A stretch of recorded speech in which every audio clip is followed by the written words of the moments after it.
The night the fruit was shared, no one in the village slept, because the ground would not stop breathing. I come from a small village where nothing big ever happened. We farmed. We argued over land. We buried our dead and moved on. Money was rare, but hunger was normal, and we knew how to live with that.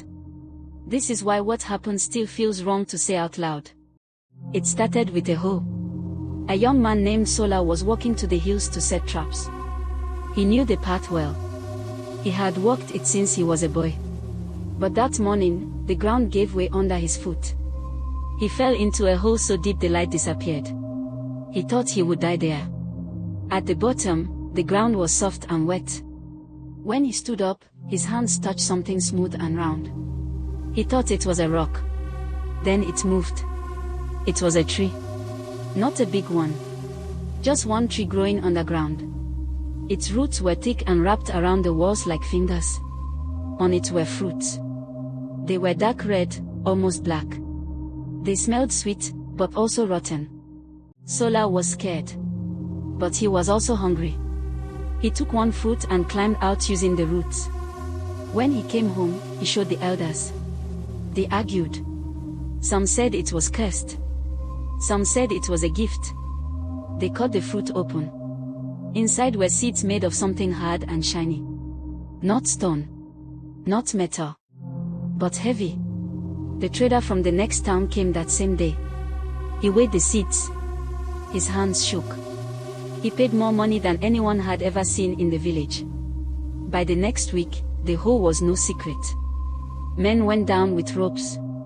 They brought up fruits. The trader came every day. More traders followed.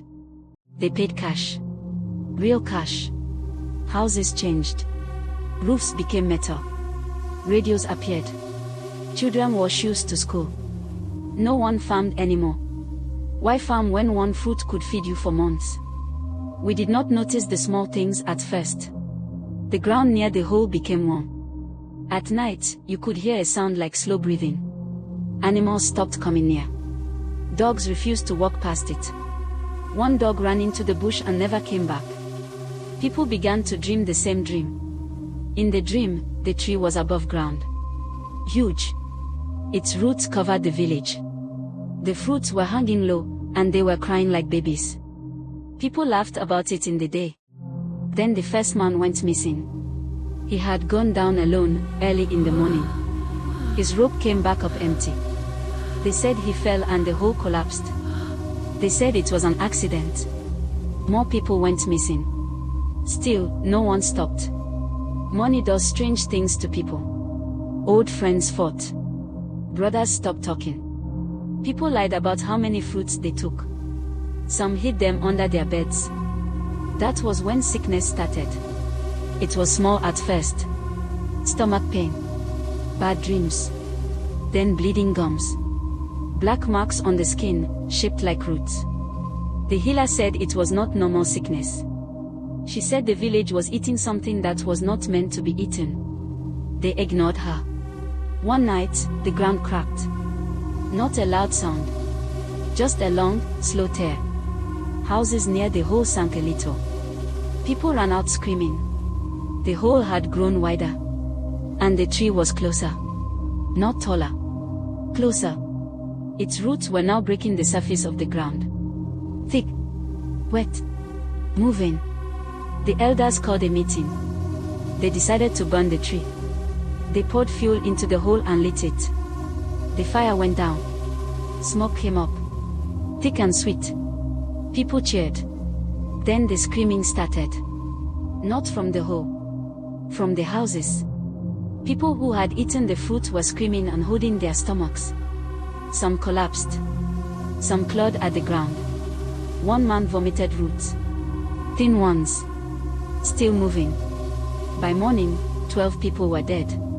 The trader never came back. The money lost its value. Shops refused it. The marks on people's skin spread. The dreams became worse. One night, Sola disappeared. They found his body near the hole. His legs were gone. Roots had grown through his chest and out of his mouth. His eyes were open. Under his nails was soil. The elders finally listened to the healer. She said the tree was not a gift. It was feeding. It gave wealth to grow its roots. The more we took, the more it needed. They decided to leave. We packed what we could and walked away before sunrise. As we left, the ground behind us rose and fell like a chest breathing. No one went back. Years later, a road was built near where the village used to be. Workers said the ground was too soft to build on. At night, they heard crying under the earth. The project was abandoned. Sometimes, traders still talk about a place where money once grew from the ground. I never correct them, because I know the tree is still there. And it is still hungry.